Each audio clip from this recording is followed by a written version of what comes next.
Bismillahirrahmanirrahim.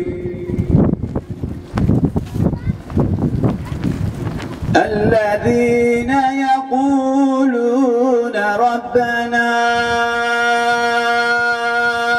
إننا آمنا. Дуже багато нашого населення померло, загинуло під час цієї депортації. Генеральне консульство України в Стамбулі завжди підтримує всі заходи кримськотатарських товариств на території Туреччини.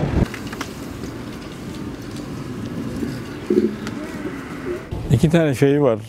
Yani geride bıraktıklarımızın neler çektiğini unutmamak ve onu hatırlamak. Türkiye'nin gündeminde ve dünya gündeminde tutmak için bu çok önemli.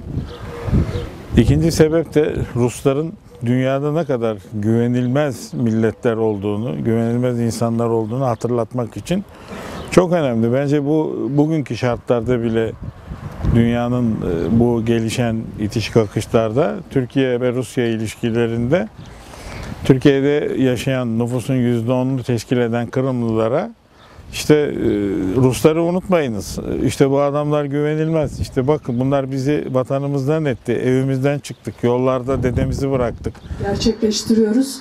Bundan sonra da her 18 Mayıs'ta yaşadığımız zulümler, yaşadığımız... С детства нас родители так воспитывали, что 18 мая – это очень важная дата для нашего народа. Всегда на все митинги, на все мероприятия, что связаны с 18 мая, либо это будет Дува, либо это будут митинги, либо это будет какая-то конференция, посвященная тому, тем рассказам, что же произошло, что пережили наши предки, что пережили наши дедушки, бабушки, как они уехали, сколько умерло человек и каким трудом они возвращались в Крым обратно. Поэтому я считаю, что на любое мероприятие, связано с 18 мая, долг каждого крымского татарина, неважно, митинг или прочитать Дува, или пойти на конференцию, но обязательно нужно принимать участие в таких вот мероприятиях.